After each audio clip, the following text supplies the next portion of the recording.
Hey gang, this is Ken again at the FitStop Human Performance Lab. I wanted to go over another part of the dashboard. This is the daily diet planner. Basically, we're taking data, metabolic data from the cardiometabolic profile, testing either on the bike or the run, and then we're inserting some of the values within this planner so that you can estimate maybe a little bit closer um, what your caloric needs are and the macronutrient breakdown scenarios that you might be interested in following. So it's just another tool you can use within the dashboard. I wanted to go over a couple of things with you on that. Basically, we'll take data from your metabolic test and insert it into this sheet, into this dashboard, and you will be able to estimate the averages on your metabolic data for each of the zones. In other words, the VO2 values is how we indirectly determine kcal expenditure per minute. We've given you the averages for the heart rate zones that are listed. So we have 5 zones, an explanation over here with your heart rate zones, and then these cells here are basically for you to put in your minutes that you're spending. So for example, if you're using the Garmin or some heart rate monitor and maybe importing or exporting that data into one of the various apps on your phone or Garmin Connect or Training Peaks, and you can actually have that data propagate into the zones that you have set up, so you kind of know what your time in zones are. So what this sheet does is just help you kind of give it maybe a little bit better approximation of what your caloric needs are based on your time in each of the zones. So after you record or even just estimate your time that you spent in each of those training zones, you can input it in here into your dashboard diet sheet here. For example, I've got 90 minutes here and 10 minutes in zone 1, so this would be like a long, slow bike ride. You could actually change that to 60 here, and they've got a couple hills here within the ride, so 30 minutes here in zone 3. So basically, you're estimating time that you spent in each of the zones.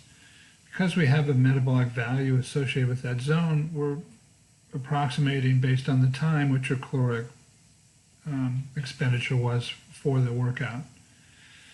So here in zone 1, 2, 3, 4, you can see where all those add up. We also have a resting value that's going to be estimated based on your lean mass from the body comp test. Unless you go through and do a resting energy expenditure with us, this is what you're able to do in about 10 minutes using the metabolic cart and the mask, and we can estimate maybe a little bit more accurately what your individual resting energy expenditure. If you didn't do anything all day long, how many calories would you burn? And then we also guesstimate what what the remainder of the calories from your activity that you do throughout the day. So if you're sedentary at work, you can click on the sedentary, and it's just a basic calculation that estimates how many calories in addition you'd burn by normal activity. So here we have, if you add up all these numbers, you'll have about 1,168 calories from the workout, and then add that to the resting and the other activity throughout the day, and we have a total burn of 3,229 calories. And depending on what your goals are, if you're trying to get a little bit leaner, make sure you're not overeating for sure, then I usually recommend about 500 calories subtracted from that value, and that would be your goal intake for the day. Now keep in mind, you can do this through a number of the apps online, MyFitnessPal, and there's a whole variety of them. And they're basing that off of your weight, and if you have some predicted VO2 values, they'll actually be able to predict it on your activity a little bit closer, if not just by the activity itself. So even though we're using metabolic data to determine these time and zones, none of these are going to be exact. But these are a little bit more based on your profile. And indirect telemetry is how we determine that through the metabolic cart. And it can have its just normal variables that affect it negatively, or inconsistent values are not uncommon. But they should, for the most part, they're going to be a fair approximation and give you a little bit more of an individual value. So I like to use this just to plan out, what would be a day and what kind of a diet would that look like. And then once you know those numbers, you can just start tracking diet on MyFitnessPal or some of the other apps and see, you'll have some sort of a goal that you're kind of shooting for. So for example, if you're doing tracking on MyFitnessPal, it'll integrate in with the Training Peaks platform that we use with the coaching, and we'll see what the actual calorie intake was versus what we thought we needed. And then also we'll have a breakdown of the macronutrients, which I'll go into here in a second. So how much protein, carbohydrates, and fat. So what's kind of cool with this is you can set up a periodized approach to your diet, which is another form of controlling the diet. There's all types of diets out there that focus on various foods or lack thereof. You have the high-fat diets and the low-fat diets and the high-carb, low-carb diets. You have high-protein diets. There's all types of variety out there, and I think what works for you is what you should be doing. And sometimes you have to experiment a little bit to find out what does work for you. The general rule, though, is you can look at this list over here. No matter which type of diet, whether it's high-fat, low-carb, or low-carb, high-fat, you want to make sure you're eating more fruits and vegetables. And emphasis is on vegetables. Choose whole foods and really stay away from processing. And simple carbohydrates you should be avoiding, like the added sugar and sugary drinks. And choose organic foods if possible. Eat more healthy fats, and then taking a good multivitamin and some omega-3 fatty acids. It can be good for your health as well. So here's a generic, every diet probably should include what we have on that list there. Now, on the periodized approach, you can look over here. What we do is we actually change the diet up according to the type of activity and exercise you're doing. This is especially relevant for those who are training frequently and with a high volume of training. What we've found is if you're going to train hard, you obviously need carbohydrates. So a low carb diet on a high intensity day, generally most researchers would suggest that that's not going to be beneficial as far as your performance in the workout. So we have what's called a carbohydrate restore day. So if you're following any type of, depending on which type of carbohydrate focus, if it's moderately low, we're looking at about 40% of your calories coming from carbs. If it's a high carb diet, that's about 65%. Either way, this is kind of a general range, 40 to 65% on the carbohydrate restore type diet. These are the days that you're going to work hard and you need the energy to be able to work hard. So you can set this up according to your preferences or your coach or whatever planning you're following. But generally, on the lower carb side, if you're trying to cut out the simple carbs, somewhere around 40 to 45% is what I recommend. Protein intake is important. Higher protein diets can be helpful in lowering your or improving your ability to burn off your calories or your weight, your fat. More importantly, we need our protein in order to resynthesize our muscles.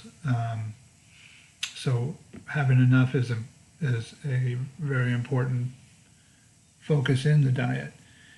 Generally, the recommendation is somewhere between 1.2, 1.4 to 2 grams per kilogram. If you're an older athlete, I usually recommend about 1.7 grams per kilogram on the endurance side. Obviously, if you're doing weightlifting, bodybuilding, you may even go higher than this. But somewhere between 1.5 and 1.7 is what I'll recommend. So you have that option to change that around as well. So I have that functionality on both a carbohydrate restore day, and then if you are on a low intensity day, we'll have what's called a fat adapt day. So I can click here on fat adapt. Now what we've done is limited carbohydrates quite a bit. 15% for males, 20% for females. Still following the 1.7 grams per kilogram protein, and then the remainder is going to be in the healthy fat category. So this is getting to be more on the towards the high or the low carb diet, or the even closer to the keto approach. And you can vary this a little bit, but generally speaking, if you're not training hard, you don't need a whole lot of carbohydrates, just the important ones found with the high fiber fruits and vegetable area. So fat adapt diet could be what you do on days that you're not exercising, or you're doing your longer, slower type training, or low intensity recovery type days. So that's kind of a periodized approach. One way to look at addressing your energy needs according to how you're training. And there have been some legitimate studies out there that suggest that you can have a marked impact on performance. And as we talked about earlier, metabolic efficiency, the ability to burn fat more effectively in the lower zones, so at a higher level. So you can see, depending on how many calories you burn, you'll have an estimate of your grams of fat, carbohydrate, and protein, whether that be on the fat adapt or the carbohydrate restore. There's a checklist for short exercise, workouts, long exercise, what kind of things you want to be thinking about it related to fueling and diet and hydration. And then I have some links in here that just go over some of the common trends in diet and some of the important healthy eating traits that you might be looking for, available on this dashboard. Okay, so kind of fun. You can play around with it. You can estimate, kind of plan out what you want to be doing in the diet, and then use some of the apps like MyFitnessPal to see how close you come to your goal, and then see what the outcome is. Obviously, in the testing, we're looking to find training adaptations that would suggest that because you have controlled some of the carbohydrates, especially simple carbs, maybe had some more of the good fats, we might see this fat utilization increase at higher levels of intensity and at a higher fat contribution, or higher metabolic efficiency. All right, that's it for the diet.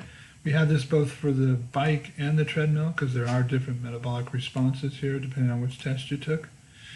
If you have any questions, please give me a call or email us. We'll be glad to get back to you.